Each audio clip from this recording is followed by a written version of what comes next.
It is great to have you back on my channel, Coin Lady. The events of the past 7 days are worth discussing since they were fairly consequential, particularly from a regulatory standpoint. True, we have been discussing the SEC for some time. In fact, I've even said in my most recent videos that most of what we're seeing from it could be nothing more than background noise. Much of what's going on in the Ripple case surrounding the SEC is simply background noise, but the SEC has been suffering heavy losses recently. That is going to be our topic of discussion. Pleased to have you all here on the channel. Hi, I'm Nick. As we take a look at some recent updates about what's been going on around the SEC, I hope that those of you who are new to the channel will become subscribers by the end of this video. Returning to June 27th, we find this message from Eleanor Tourette. The Supreme Court has recently ruled, by a score of 6-3, that a defendant facing fraud penalties from the SEC government has the right to a federal jury trial, rather than being subjected to the agency's internal legal proceedings. This is a massive attack on the SEC, undermining the authority of an organization that has been essentially rebelling for the past few years. This is fantastic, in my opinion. A fair trial and fight against the SEC will be possible, in my opinion, because of this. Along with this, though, Stuart Aroti has provided us with some significant updates. June 27th is also a valid date. Once more, this pertains to that position. It would be really appreciated if everyone could join the free Discord. At the very top of the following description, you will see a link. Without spending a dime, you may join one of the best and most educational Discords online.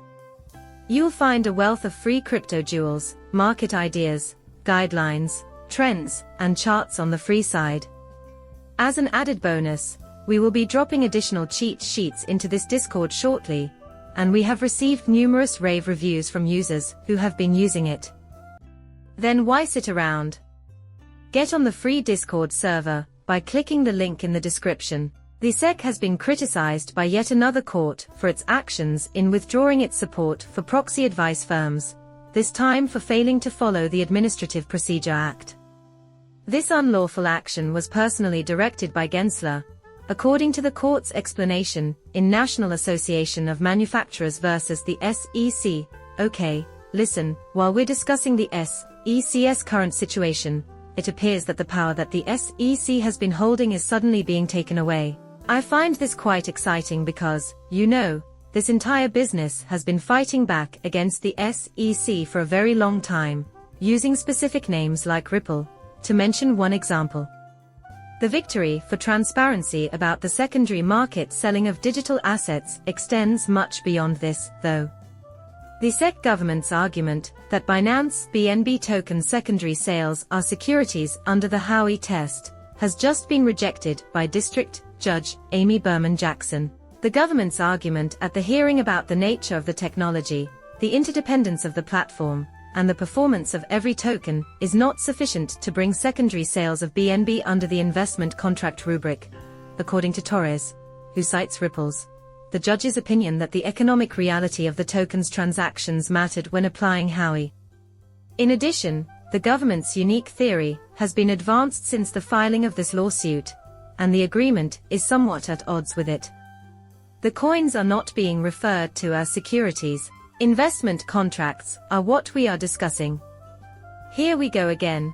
Clarity wins big, particularly when it comes to those sales on the secondary market. It appears that XRP has been cleared at this moment. Outside of Ripple's and institutional sales, I don't see XRP having any problems. Clearly, I still have my doubts about that, and it may be a major issue, hence, Ripple must take action. The increased public trading volume is good news for XRP investors and the cryptocurrency itself as a whole, since it forces them to sell on secondary markets, or even encourages institutional buyers to do so. In addition to this, we have another comment regarding Eleanor's major victory. The lawyers for Coinbase, Kraken FX, and Consensus will be using this opinion to strengthen their positions in their own litigations. and the government lawyers can't claim that the Ripple ruling was an exception that no other judges share. This is further proof that Ripple was victorious in the summer of 2023. In addition, it gives XRP even more meat. By the way, for those who are unaware, the future of Ethereum is still uncertain. The lawsuit between Ethereum and the SEC is expected to drag on until at least the second quarter of 2025. At the moment, only XRP and Bitcoin appear to have any clarity in this regard, which further supports in this market. XRP is seen as a strong candidate to dethrone Ethereum this cycle, or in the future. This one comes from Stuart Alfaradi. July 1st was just recently. The significant potential of cryptocurrencies is highlighted in the opening paragraph of today's Supreme Court ruling on online content. Even fewer people knew what the internet was in 1997, just 40 million. The court felt compelled to inform the public that the internet is a global network of interconnected computers just 30 years ago, despite the fact that the internet is already omnipresent and has billions of users. A lot has transpired since then. 40 million individuals are online right now. With over 2 billion monthly active users across Facebook and YouTube, it's safe to say that neither the public nor this court is necessary to define the internet anymore. I think we will see the potential of crypto reach these numbers when we actually look at that. Crypto, in my opinion, is just going to keep going up in value.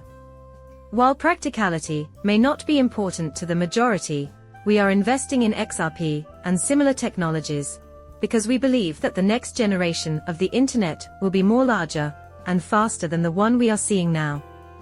These utility projects will undoubtedly be highly beneficial, but in any case, we have metal lawmen on our side. This post was really included in my most recent videos. The date of January 31st of current year is relevant here. Specifically, this concerns the Custodia Bank's motion to judgment. Opposing the Fed, this is a huge step. I broached the subject. Operation Choke Point 2.0 is being backed by this. In case you haven't seen those movies, I'll try to sum it up for you. There is a mountain of evidence, and this one is, without a doubt, the most credible, that Operation Choke Point 2.0, also known as the push against crypto, is real. There is still the anti-crypto narrative. The Fed refused to open a master account for Custodia Bank after a heavy targeting campaign. There was a 5 to 7 day deadline for comments on the Fed master account.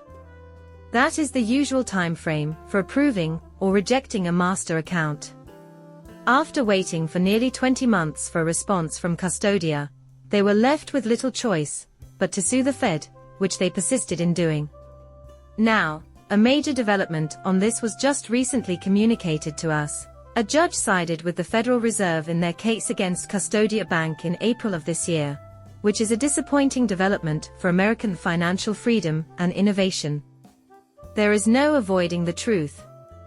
It has been a long and costly fight against Goliath, but the forces behind Operation Choke Point 2.0 have won. Now we have the opinion from Judge Eleanor Breaking in the Custodian Bank versus Federal Reserve case, which mostly sides with the Fed in summary judgment and denies the custodians' petition for review of their APA claim and this motion for judgment on their statutory mandamus claim. Caitlin Long is a fighter, and I expect we might hear that she will appeal this ruling, but it has been a long and costly fight. Also, I mistook this for April, it was actually March. However, as we are aware, the custodial bank is still pushing the story and isn't giving up the fight. The established structure that has kept them down is still seeing resistance from them. I find this quite entertaining. Like my channel and hit that subscribe button. I'll see you soon.